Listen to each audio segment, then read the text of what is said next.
but we actually saw what is worse than the text. What is worse than the text is what the United States have done. United States has declared a financial war on the Palestinian Authority on UNRWA, which is a humanitarian organization dealing with the Palestinian refugees. United States has moved the embassy from Tel Aviv to Jerusalem, declaring that Jerusalem is the eternal capital of the Jewish people.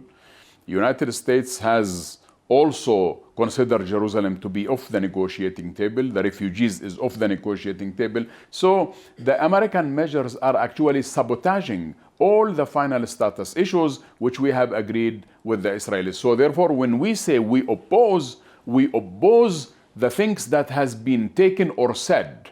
There is an economic component, there is a political component. We haven't seen the political component, it's true, but for us, we have seen the worst than the political component, which is the measures on the ground. Right. So basically, initially, President Mahmoud Abbas was quite enthusiastic about Donald Trump. They had conversations, and I was told by some of his advisors that he was quite optimistic. Do you think that Trump essentially did not speak the truth to President Abbas when he promised him that he would clinch the ultimate deal? Our president has met with President Trump 4 times. The first was in Washington, the second was in Bethlehem, the third was in New York, the fourth was in Riyadh.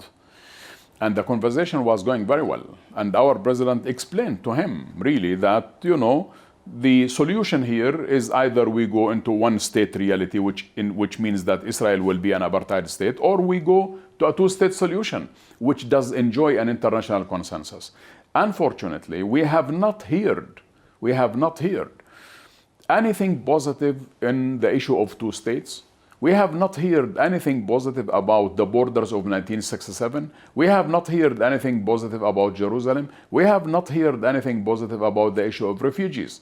And therefore, the exercise or the talks between our president and President Trump, it actually led to something that is totally unpleasant to us. For us, as I told you, the talks were going well. The outcome was a disaster. What's going to be the Palestinian response? There have been discussions of a few very concrete measures. I want to have a very clear answer for you.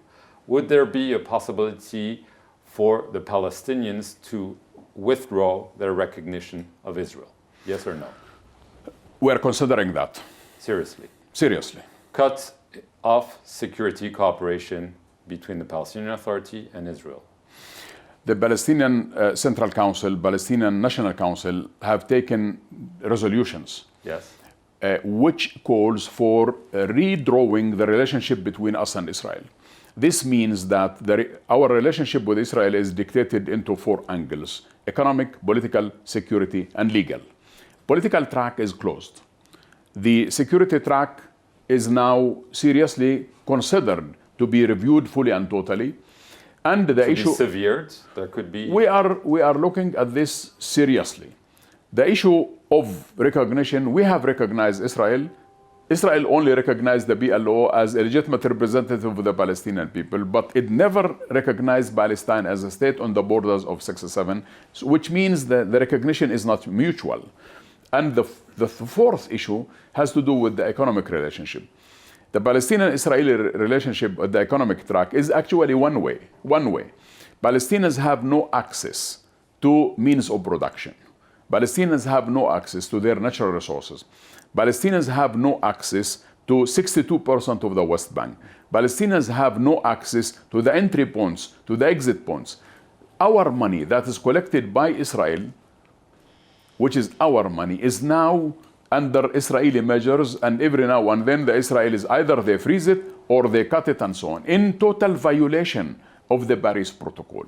What I mean to say here is that every single agreement that has been signed between us and Israel, Oslo, Oslo II, wherever, Hebron Agreement, all the agreements, Paris Protocol Agreement, are actually sabotaged, violated by Israel. So we will not continue to respect the agreements as long as Israel is not respecting the agreements. Could you